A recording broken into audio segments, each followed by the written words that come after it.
যাই হোক, অবশেষে মোটামুটি বেশ কিছু আশার দিক দেখিয়ে বাংলাদেশের ত্রয়োদশ জাতীয় সংসদের প্রথম অধিবেশন শেষ হলো। সেই অধিবেশন থেকে আমরা বিরোধী দল, সরকারি দল, আহ, মাননীয় স্পিকার অর্থাৎ ফুল অফ বডি থেকে আমরা বেশ কিছু আশার দিক লক্ষ্য করেছি, কিন্তু একই সঙ্গে বেশ কিছু বড় ধরনের একটা হতাশাও আমাদেরকে এই প্রথম অধিবেশন থেকে ফিরে পেতে হয়েছে। আশার দিকগুলো হচ্ছে, আমরা দেখলাম যে সর্বশেষ যে সেশনটা ছিল সেখানে বিরোধী দলের পক্ষ থেকে এনসিপির নাহিদ ইসলাম চমৎকার বক্তব্য দিয়েছেন। অত্যন্ত ভারসাম্যপূর্ণ কথা তিনি বলেছেন। বিরোধিতার খাতিরে বিরোধিতা না করে সরকারি দলের পক্ষে, বিরোধী দলের পক্ষে, নিজের দলের পক্ষে, বিরোধী দলের অন্যান্য স্টেক হোল্ডারদের পক্ষে, জনগণের পক্ষে, অর্থাৎ তিনি মোটামুটি এত সুন্দর ভারসাম্যপূর্ণভাবে সকল দিক নিয়ে কথা বলেছেন যে রীতিমতো তার বক্তব্যে সরকারি দল মুগ্ধ, এবং সরকারি দলের মন্ত্রী, অন্যান্য সদস্যরাও তাকে খোলামেলা ভাবেই কোনো রাগ ঠাক না করেই ধন্যবাদ জানিয়েছেন। সেই সময় শেখ মুজিবকে সামনে রেখে এই সংবিধান তৈরি করা হয়েছিল একজন ব্যক্তির হাতে। সংসদের ক্ষমতা, নির্বাহী বিভাগের ক্ষমতা, এমনকি বিচার বিভাগের ক্ষমতাও নানা কায়দা করে তার হাতে তুলে দেওয়া হয়েছিল মাননীয় স্পিকার। অ্যাপ্রিসিয়েট করেছেন বিশেষ করে তার যে বক্তব্যগুলো, যেমন এই আন্দোলনে বিএনপির ভূমিকা নিয়ে তিনি খোলামেলায় প্রকাশ করেছেন অবদানের কথা।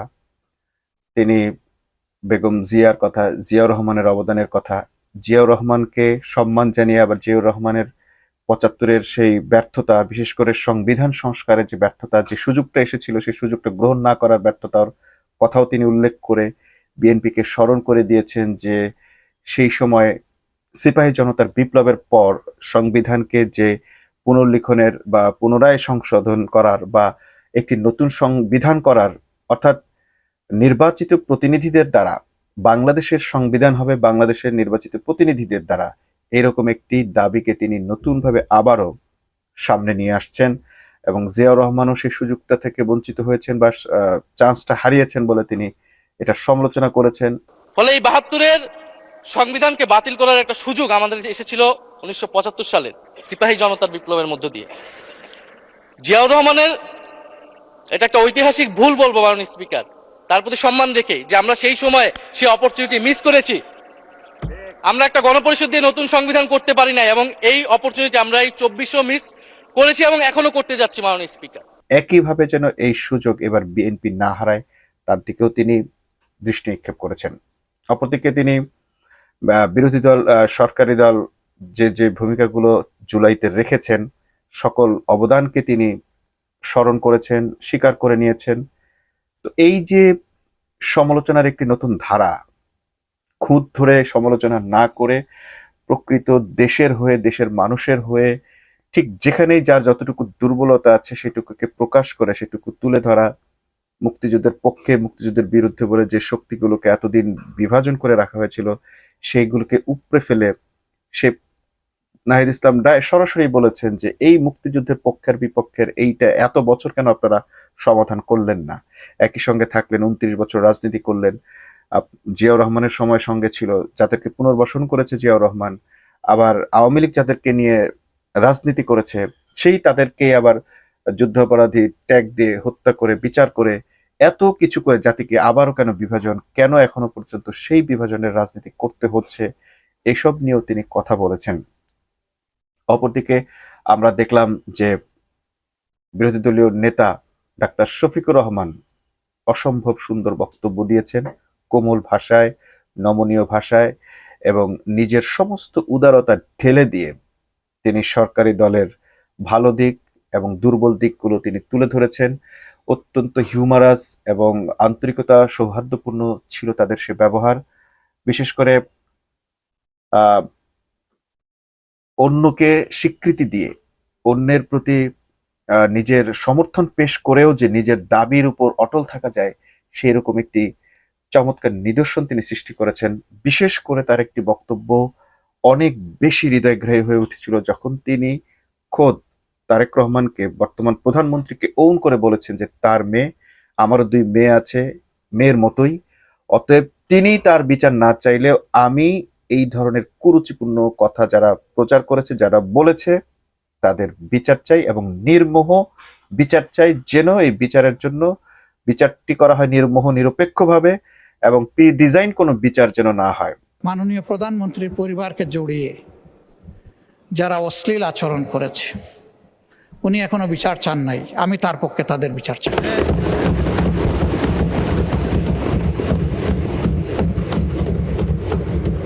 ওনার মেয়ে, আল্লাহ তাআলা আমাকেও 2টা মেয়ে সন্তান দান করেছেন, আমার মেয়ে। ওনার মেয়ের সম্মান মানে আমার মেয়েরও সম্মান, মানে আমাদের মেয়েরও সম্মান।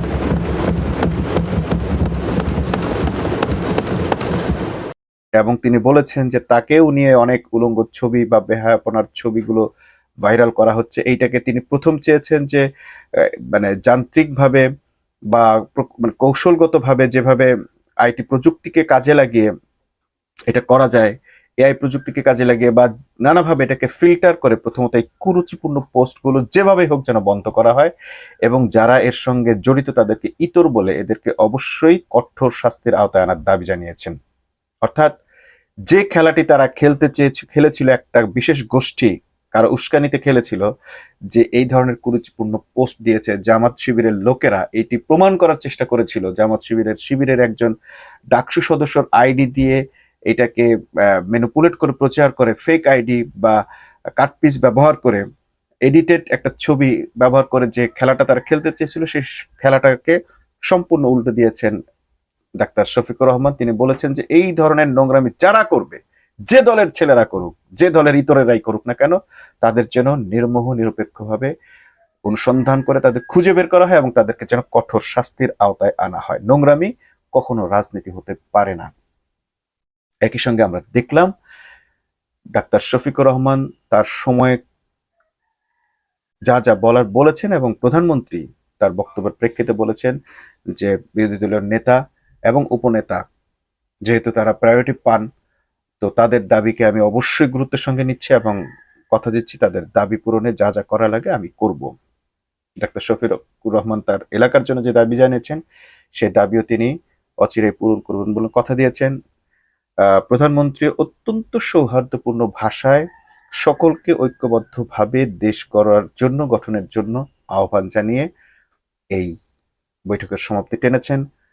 ইভেন যিনি স্পিকার হিসেবে দায়িত্ব পালন করছেন তিনি একজন মুক্তিযোদ্ধা, তিনিও তার বিদায়ের মুহূর্তে, এই অধিবেশন শেষ করার মুহূর্তে তিনি বলেছেন যে এই রকম তার এত বছরের ইতিহাসে আজ পর্যন্ত এত সুন্দর, সুশৃঙ্খল এবং সৌহার্দ্য পরিবেশে কোনো সংসদ পরিচালিত হতে তিনি দেখেননি। এই জন্য তিনি সকলকে, বিশেষ করে বিরোধী দলের নেতাকে, বিরোধী দলকে, সরকারি দলের অন্যান্যদেরকে এবং মন্ত্রী, প্রতিমন্ত্রী, তারপর যারা এই কাজে সহযোগিতা করেছেন এমন সকলকে সহযোগিতার জন্য ধন্যবাদ জানিয়েছেন। অর্থাৎ আমরা যেটা দেখলাম যে ইতিবাচক রাজনীতি বলতে যেটা বোঝায়, সংসদ অধিবেশনের শেষ সময়টাতে এসে আমরা পুরোপুরি সেই ইতিবাচক জায়গায় দেখেছি। আবার প্রত্যেকেই প্রত্যেকের দাবির ক্ষেত্রে, দেশ গড়ার ক্ষেত্রে একাট্টা হয়ে গেছেন। তো দেশের জন্য যদি কোনো শক্তি এইভাবে ঐক্যবদ্ধ সত্যিকার ভাবে হতে পারে, যদি এটি জাতিকে প্রতারণা না হয়, বা যদি এটাই হয়ে থাকে যে মানে আজকের সংসদের প্রকৃত চিত্র যে তারা আসলে ঐক্যবদ্ধভাবে দেশ গড়তে চান, দেশের জন্য কাজ করতে চান, তাহলে এটা জাতির জন্য অনেক বড় একটা আশার দিক। কিন্তু হতাশার দিক যেটা, মানে আসলে আমরা এটা কল্পনাও করতে পারি নাই যে বিরোধী দল একটা দাবি করবে আর সেই দাবির প্রতি এতটা শ্রদ্ধার সাথে প্রধানমন্ত্রীর সঙ্গে সঙ্গে লুফে নেবেন এবং ওয়াদা করবেন যে সেটা পূরণ করা হবে, এবং প্রধানমন্ত্রী বিরোধী দলের প্রতি এতটা শ্রদ্ধা দেখে কথা বলবেন, কিংবা বিরোধী দলীয় নেতা সরকারি দলের সমস্যাগুলোকে নিজের সমস্যা বলে গ্রহণ করে সেই সমস্যা সমাধানে নিজেকে এইভাবে উদারভাবে প্রেস করবেন, এই ধরনের নজির আসলে আমরা দেখিনি। আমরা ইতিপূর্বে দেখেছি যে একে অপরকে দোষারোপ করা এটাই ছিল সংসদের মূল কালচার, এবং সেখানে আরেকজন সদস্য ছিলেন যে বিএনপির সংসদ সদস্য হয়েও সরকারি দলের বিভিন্ন কার্যক্রমের প্রতি তিনি ক্ষোভ জানিয়েছেন। বিশেষ করে জুলাই আন্দোলন, তারপরে আরো বেশ কিছু ব্যাপারে তিনি তার মতামত পেশ করেছেন। জুলাই আন্দোলনকে তিনি হাইলাইট করেছেন, মুক্তিযুদ্ধের সঙ্গে এর প্রতিপক্ষ না করার জন্য বলেছেন। নাহিদ ইসলাম বলেছেন যে মুক্তিযুদ্ধকে ওন করেই মুক্তিযুদ্ধের একটা পর্যায় হচ্ছে আসলে 24-এর গণ অভ্যুত্থান, এবং সরকারি দলের মির্জা ফখরুল ইসলাম আলমগীর এবং অন্যান্যরাও তারেক রহমানের উদ্ধৃতি দিয়েও তিনি প্রমাণ করেছেন যে 24শে জুলাইকে মুক্তিযুদ্ধ থেকে তারা কেউই আলাদা করেননি। আজকে যেন বিরোধিতার ক্ষেত্রে বা বিরোধিতার খাতিরেও তারা এটাকে আলাদা করে না দেখেন। অর্থাৎ সেই আশাউদ্দিন নিজান শেষ পর্যন্ত এটাই আবেদন করেছেন যে জুলাইয়ের আন্দোলনকে যেন অক্ষুণ্ণ রাখা হয় এবং তাদের প্রতি যেন সেই সহানুভূতি দেখানো হয়, বা যে ওয়াদাটা করা হয়েছে সেটা যেন অবশ্যই অক্ষরে অক্ষরে পালন করা হয়। তো সব মিলে এমন একটা ব্যাপার ঘটেছে যে আসলে দেশ গড়ার ব্যাপারে এবং জুলাই সনদকে বাস্তবায়নের ব্যাপারে সরকারের বিরোধী দল মোটামুটি এইখানটাতে আমরা দেখতে পাচ্ছি মানসিকভাবে একমত। এখন তাদের ভেতর যে দূরত্বটা আছে বা দ্বিমতটা আছে, সেই দ্বিমতটা কোথায় বা কেন সেটা আসলে কেউই আমরা বুঝতে পারছি না। আমাদের হতাশার দিক আসলে এটাই, কোনো অপশক্তি এই জুলাই সনদ থেকে এই সরকারি দলকে বিরত রাখছে কিনা, শপথ গ্রহণ থেকে বিরত রাখলো কিনা, যেটা আমরা বারবার শুনে আসছি যে ভিনদেশি এজেন্টদের বা ভিনদেশের পরিকল্পনা মোতাবেক সরকারি দল পারফর্ম করতে বাধ্য হচ্ছে। যদি সেটি সত্যি হয় তাহলে সেটাই হচ্ছে সবচেয়ে বড় হতাশার দিক। তবে এই অধিবেশনের যেভাবে আমরা উভয়ের কাছাকাছি হতে দেখেছি, আমার কাছে মনে হয় যে জুলাই সনদের ব্যাপারে তারা অবশ্যই খুব শীঘ্রই একমত হবেন, এবং যদি জুলাই সনদ বাস্তবায়িত হয় বাংলাদেশের মানুষের সবচেয়ে বড় প্রাপ্তি হবে সেটি। যদি বিএনপি সত্যি সত্যি তারেক রহমান যে বক্তব্যটি দিয়েছেন যে এই দক্ষিণ প্লাজায়, এই জাতীয় সংসদের দক্ষিণ প্লাজায় বসে যে জুলাই সনদ স্বাক্ষর করা হয়েছে তা অক্ষর অক্ষর পালন করা হবে, যদি এটা করা হয় তাহলে বাংলাদেশের মানুষের ভাগ্যের পরিবর্তন অবশ্যই ঘটবে, বাংলাদেশের মানুষ কিছু পাবে। তবে একই সঙ্গে আমরা দেখলাম যে বিএনপি এক পাও সেদিকে যায়নি, বিশেষ করে বাংলাদেশ ব্যাংকের গভর্নর নিয়োগের ক্ষেত্রে, এবং এখন আমরা দেখলাম যে সিকিউরিটি এক্সচেঞ্জের বা বীমা কর্পোরেশনের নিয়োগের ক্ষেত্রে বয়স বৃদ্ধি, বয়সের ব্যারিয়ার তুলে দিয়ে বিশেষ ব্যক্তিদেরকে বা পছন্দের ব্যক্তিদেরকে সেখানে নিয়োগ দেওয়ার জন্য যে বয়সের ব্যারিয়ার তুলে দিয়েছেন কিনা, এমন একটি আশঙ্কার কথা, সন্দেহের কথা প্রকাশ করেছেন নাহিদ ইসলাম। তো এইসব দেখলে এখনো মনে হয় যে তারা যতই সামনে বলুক যে না তারা ঐক্যবদ্ধভাবে দেশের জন্য কাজ করতে চায়, দলীয় দৃষ্টিভঙ্গিতে নয়, তাহলে সেটি যদি সত্যি এরকম হয় তাহলে এটা আশঙ্কার বিষয়, হতাশার বিষয়। কিন্তু যদি সত্যিকার যে বক্তব্য তারা দিয়েছেন এবং যে ধরনের সৌহার্দ্য অ্যাটিটিউড তারা এই শেষ বৈঠকটিতে দেখিয়েছেন, আমরা মহান আল্লাহর কাছে দোয়া করি এটাই যেন তাদের প্রকৃত চিত্র হয়। এটা যেন আবার সালাউদ্দিন আহমেদের মতো সেই কথার পুনরাবৃত্তি না হয় যে চাপে পড়ে আমরা এই ধরনের বক্তব্য দিয়েছিলাম বা জুলাই সনদে স্বাক্ষর করেছিলাম, কারণ আমরা চেয়েছিলাম যে কোনোভাবে যেন নির্বাচনটা পিছিয়ে না যায়। অর্থাৎ এই ধরনের দ্বিচারিতা বা মুনাফিকি আচরণ যেন সরকারি দলগুলোকে পেয়ে না বসে। তারা যেভাবে সুন্দর একটি পরিবেশের মধ্য দিয়ে এই অধিবেশন শেষ করেছেন, ঠিক এইভাবেই যদি দেশটাকে নিয়ে তারা সত্যি সামনে এগিয়ে নিয়ে যেতে চান তাহলে বাংলাদেশের মানুষের ভাগ্যে ভালো কিছু ঘটতে পারে। কারণ এই ঐক্যবোধ সরকারি বিরোধী দলের ভেতরে দেশ গড়ার ক্ষেত্রে অন্তত নিজেদের ভিতর যে ঐক্য তৈরি হওয়া, সেটা যদি তৈরি হয় এবং প্রয়োজনীয় জায়গায় সমালোচনা করার যে রীতি বা নীতি রয়েছে সেটি যদি তারা বজায় রাখেন, তাহলে বিরোধী দলও অনৈতিক কিছু করতে পারবে না এবং সরকারি দল জনগণের পাশ ছেড়ে অন্যদিকে যেতে পারবে না, কিংবা অন্য কোনো দেশের এজেন্ডা বাস্তবায়ন করতে পারবে না। এটি হচ্ছে তাদের সদিচ্ছার উপর নির্ভরশীল। কিন্তু যতই সংসদে সুন্দর কথা হোক, সৌহার্দ্যপূর্ণ কথা হোক না কেন, যদি জুলাই আন্দোলন বা জুলাইয়ের সনদ বাস্তবায়িত না হয় তাহলে আমরা অবশ্যই এই নাহিদ ইসলামকে, এই ডাক্তার শফিকুর রহমানকে, এই বিরোধী দলকে নতুন চেহারায় দেখতে পাবো, এতে কোনো সন্দেহ নাই। কারণ জুলাই সনদ বাস্তবায়ন ছাড়া এই জনগণের ভাগ্যের পরিবর্তন সম্ভব নয়। আমরা সর্বশেষ সংসদে আরো একটি ভালো বা আমরা আশার দিক দেখতে পেয়েছিলাম, সেটি হচ্ছে অধ্যাপক মুজিবুর রহমান সাহেব, রাজশাহী গোদাগাড়ী আসনের এমপি। তিনি এর আগেও তিনি এমপি ছিলেন। তিনি এই সংসদ থেকে দাবি জানিয়েছেন যে আমরা যেহেতু মুসলমান, সংখ্যাগরিষ্ঠ মুসলিম, তো আমরা এইখানে যেটা করতে পারি সেটা হচ্ছে আল্লাহর আইন চালু করতে পারি। মানুষের এই আইন দিয়ে যেহেতু আমরা 54-55 বছর চেষ্টা করে দেখলাম মানুষের শান্তি আনয়ন করা সম্ভব হয়নি, মানুষের অধিকার প্রতিষ্ঠা করা সম্ভব হয়নি, তো সেক্ষেত্রে আল্লাহর আইন যদি আমরা এখানে বাস্তবায়ন করি, তিনি স্পেসিফিক বলে দিয়েছেন নামাজ প্রতিষ্ঠা করা, তারপর হচ্ছে আমরুল মারুফ মানে জাকাত প্রতিষ্ঠা করার কথা বলেছেন। জাকাত প্রতিষ্ঠার মাধ্যমে দারিদ্র্য বিমোচন আমরা যেটা দেখেছি যে ইতোমধ্যেই প্রধানমন্ত্রী তারেক রহমান জাকাত ভিত্তিক অর্থনীতির জন্য কিংবা জাকাতের টাকাগুলোকে সুন্দর ব্যবস্থাপনার মাধ্যমে দারিদ্র্য বিমোচনের জন্য কয়েক বেশ কয়েকজন উল্লেখযোগ্য আলেমকে নিয়ে বসেছেন। অর্থাৎ জাকাত ভিত্তিক কার্যক্রম তিনি শুরু করতে যাচ্ছেন বা করেছেন ইতিমধ্যে, একটা পদক্ষেপ নিয়েছেন। এখন যেটি বাকি আছে সেটি হচ্ছে সালাত কায়েম করা বা নামাজ প্রতিষ্ঠা করা। তো নামাজ তারা নিজেরা পড়ছেন, একসঙ্গে জামাতে নামাজ পড়ছেন, নামাজ পড়তে যাচ্ছেন এবং নামাজি পরিবেশ বা নামাজের জন্য সুন্দর পরিবেশ তৈরি করা, এইদিকে কোনো মুসলমানের নিঃসন্দেহে কোনো আপত্তি নেই। নামাজ প্রতিষ্ঠার কথা বললে জাতীয় সংসদের সদস্যরা কোনো আপত্তি করার প্রশ্ন ওঠে না এবং অন্য ধর্মাবলম্বীদের অবশ্যই ধর্মীয় অধিকার থাকবে। সেখানে জাতীয় সংসদে এখন অন্য ধর্মগ্রন্থ থেকে পাঠ করা হচ্ছে, প্রয়োজনে আরো বেশি পাঠ করা হোক, কোনো সমস্যা নেই। সেখানে অন্য ধর্মের লোকদের ধর্মীয় কাজের জন্য সংসদে আরো বেশি জায়গা বরাদ্দ হোক, তাতেও কোনো আপত্তি নেই। ইভেন মসজিদের পাশাপাশি অন্য ধর্মের লোকদের যে সমস্ত ধর্মীয় প্রতিষ্ঠান আছে সেগুলোকে আরো নিরাপত্তা দেওয়া হোক, আরো সুন্দর চাকচিক্যভাবে তৈরি করা হোক, তাতেও কোনো আপত্তি নাই। কিন্তু রাষ্ট্রীয়ভাবে নামাজ প্রতিষ্ঠার জন্য যে ধরনের উদ্যোগ রাষ্ট্রকে নিতে হয়, প্রত্যেকে নামাজের প্রতি উৎসাহিত করা কিংবা নামাজের ক্ষতি না পড়লে কি ক্ষতি সেগুলো তুলে ধরা, এইভাবে সুশৃঙ্খল একটা সমাজ গঠনে, নৈতিক সমাজ গঠনে নামাজের একটা ভূমিকা আছে, সেটি পালন করা। জাকাত ভিত্তিক অর্থনীতি চালু করলে এই দেশের অর্থনীতি চাঙ্গা হবে, তাতে তো দেশেরই মানে মানুষেরই কল্যাণ হবে। এই জাকাত তো 8টা খাতে যে দেওয়া হবে সেগুলোতে এই দেশের জনগণ পাবে। এই যে ফ্যামিলি কার্ড, কৃষক কার্ড, এই ধরনের কার্ডের কথা যে তিনি বলছেন, তার চেয়ে বরং এই যে 8টা কার্ডতে আল্লাহ তাআলা নিজে দিয়ে দিয়েছেন, 8টা শ্রেণীর মানুষকে কার্ড দিয়ে দিয়েছেন, জাকাত কার্ড দিয়ে দিয়েছেন। তো এইটাতে এত আপত্তি থাকার কারো কথা নয়। কিন্তু সেটাও রাষ্ট্রীয়ভাবে করতে গেলে রাষ্ট্রীয় দুর্বৃত্তায়ন হবে কিনা সেটি একটা বিষয় আছে। এরপর আর 2টা কাজ থাকে বাকি, সেটা হচ্ছে সৎ কাজের আদেশ এবং অসৎ কাজে বাধা প্রদান। এই 4টা কাজই হচ্ছে একটি ইসলামী রাষ্ট্রের কাজ। অনেকে ভাবে যে ইসলামী রাষ্ট্র মানেই খারাপ কিছু বা অনেক কঠিন কিছু, বা যেটা আসলে জনগণের মানে সাধারণ জনগণ মানতে পারবে না, এটা আসলে সম্পূর্ণ ভ্রান্ত ধারণা।